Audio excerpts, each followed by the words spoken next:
Hey, Ron Pagliarulo here, back again, and I want to continue talking about some of the concepts of this Pro 2717 leadership revolution.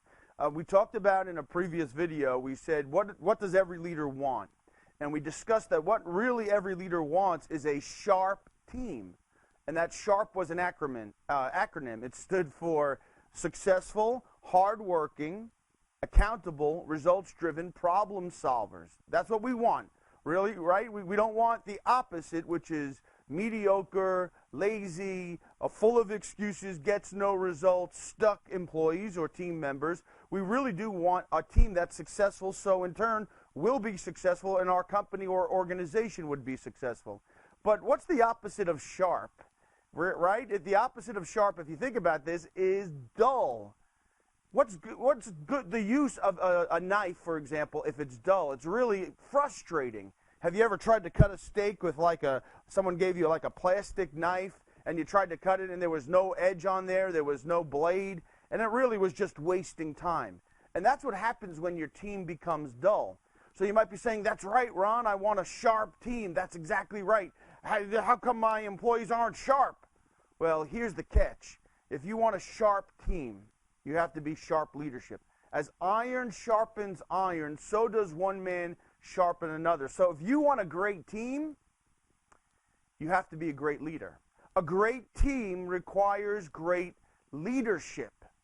And I broke down some of the steps of what we really need to look at as leaders of what we can do.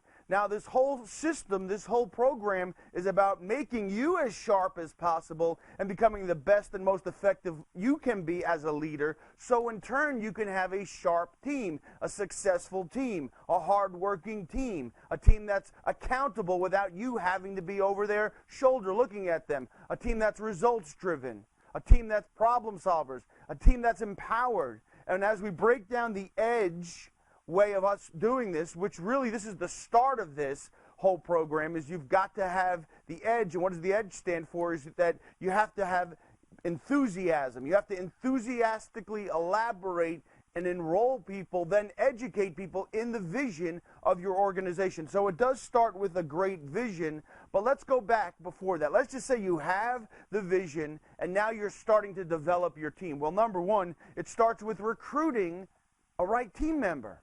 Once you know your vision and what you want to accomplish and what you want to do, and hopefully it's a big vision that gets you motivated and actually gets others motivated, it's something they want to be a part of, then you have to actually recruit the right team members.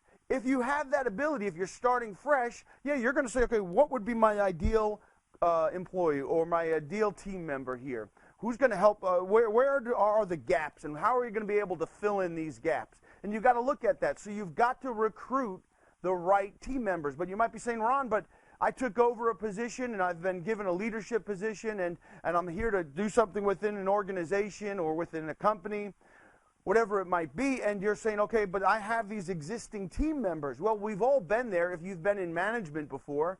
And what do? Well, part of the characteristics of iron that I talk about, that I kind of relate to being a sharp leader or a Pro 2717 leader, is that sometimes you do have to make cuts if necessary. That's what iron does. It helps develop tools that help us cut and drill down. And you have to drill down into your team and say, okay, what do I have here?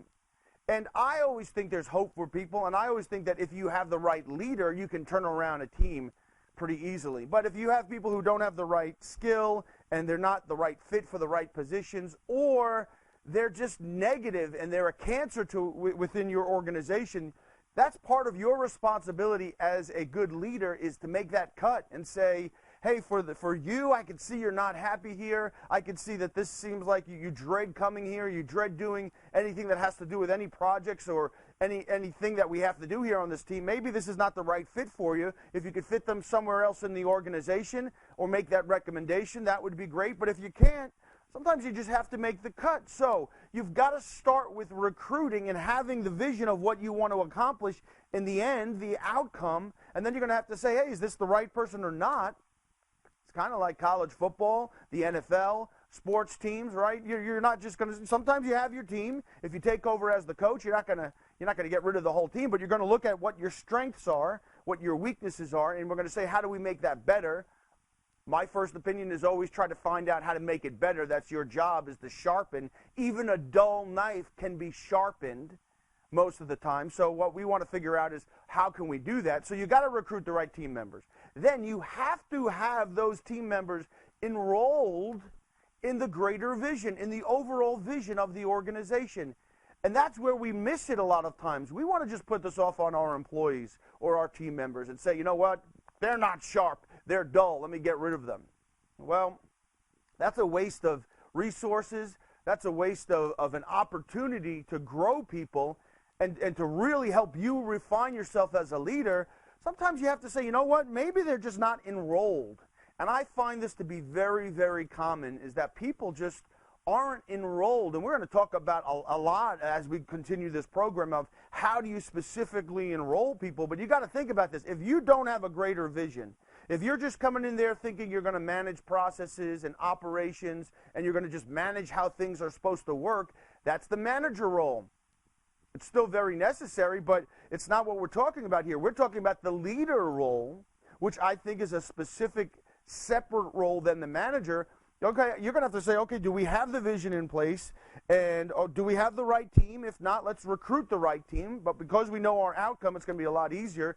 Then we have to go back. Even if you have an existing team, you have to go back and say, okay, how do we enroll our team members into this vision of what we want to accomplish here? Even if it's a small team. Look, I've worked a lot of time in my life with 5 or 7 employees on my team. And it's like, okay, we have a small team, we have a big vision, and now how do we go ahead and fit together? How can we accomplish this vision? And we'll talk more about this. So this class is not really about enrolling people, but you got to understand, these are the steps why people become dull in the first place. You got to recruit the right team members. And if you don't have the right team member on your staff or on your team, your other employees, your other team members are going to go, this guy's not carrying his weight. This lady's she's just dead weight here. And that's going to start to infect the whole team. So that's your responsibility as a leader to understand what's going on and make the necessary cuts when needed. Now, the next thing is the development and refinement of the team's skills. You're going to recruit with a specific mindset of, okay, I want to have someone who has these skills and could contribute in these ways. But not everybody is at the level where we need them to be at, outstanding or at their highest level.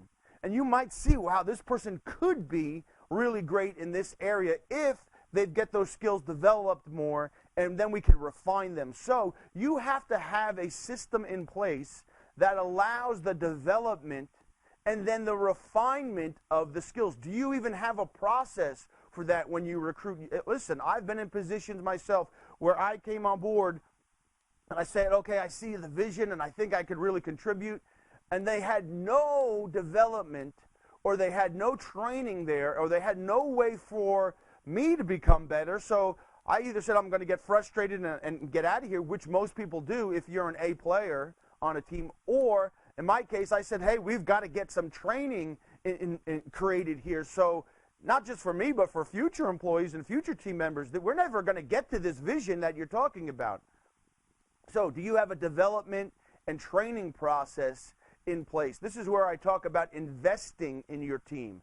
Sometimes it's going to take some money. Sometimes it's going to take some time. Most of the time we don't have the money, so what we have to do is put more time into developing our associates. And then once you have a process for developing and refining the skills of your team members, what you have to do next is have a system in place that allows the support and coaching and the growth of your team members. I mean, a lot of people want to say, okay, I'm hiring you for this. Let's go. Boom. You got it. I'll see you later. Go get the job done. Well, that's not reality. Reality is, even when someone goes into a new role, they have to develop those skills. They have to refine those skills. And then you have to have an environment that allows the support and the growth and the coaching of those skills. Just like a football team. For those of you who are sports fans, you could have the best players in the world, but there has to come a point where we're allowing that team to continue to get better. And that requires an investment. And then the other thing that I see a lot of times is there's a lack of consistency and congruency. So you could say there's inconsistency. So part of the management process is having systems and procedures in place. But if you bring on somebody and you get them enrolled in the bigger vision, you got the right team member, and then we're going to help you develop those skills and refine those skills. I'm going to support you. We have an environment of coaching so they can grow. But then they start to see inconsistencies with you as a leader. They start to see, well, we have this process we're supposed to follow, but this process is not mandated, and it seems like it's an optional thing. And there's incongruency with you as a leader saying, hey, we're going to get to this vision. That's what somebody wants. When they become part of a team, they want to see consistency and congruency, and that we're walking in this direction, and we're going to reach this goal, we're going to reach this vision, we're going to make this happen with certainty and passion. And if they see a lack of congruency, you're going to really start to see the motivation, and you're going to start to see that sharpness become dull very quickly. So this falls back on you, leaders. We could make it fall back on our employees all we want and our team members, but it comes back to, if you want a great team, you've got to have great leadership. Now, another thing that we need to talk about, the final thing that I see that causes people to become dull, is not empowering our people.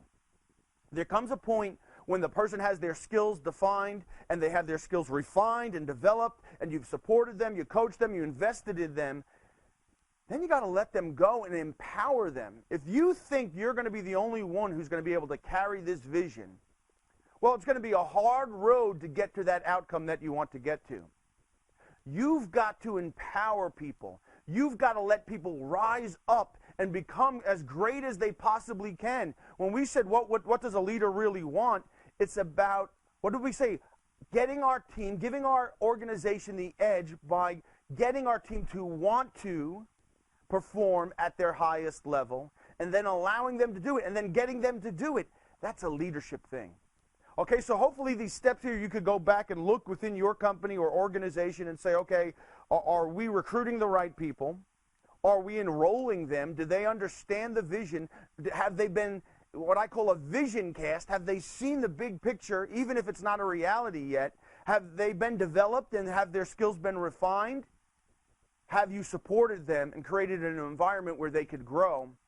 Is there consistency and congruency with you as a leader? And then, are you paying attention? And here's the other thing here. You've got to pay attention when someone's not motivated, when someone's losing their energy or their enthusiasm, or they're not enrolled anymore, so they're not engaged, they are disengaged. As a leader, you've got to say, wow, something's not right here. What do I need to do to get this back? Has this person become dull? And how do we get them sharp again? And a lot of times when you're sharpening a knife, all it takes is a couple just strokes with that sharpener, and it's back to great condition. But if you let it become dull and dull and dull and dull until it just becomes just this big hunk of metal, there's going to be a lot more refinement and a lot more sharpening that's necessary. So this falls back on you, leaders. I know I've given you a lot of information here, but write this down, because these are some of the basic starting steps. We're going to get a lot into how you sharpen, and we're going to get into methods of how to best grow your team and to recognize some of these things. But this is the beginning here. We're talking about starting with the clear vision, knowing your outcome, and then going through these steps of helping to sharpen your team, which I just want to bring the responsibility back to you. A great team requires great leadership. We'll see you in the next Thought of the Day.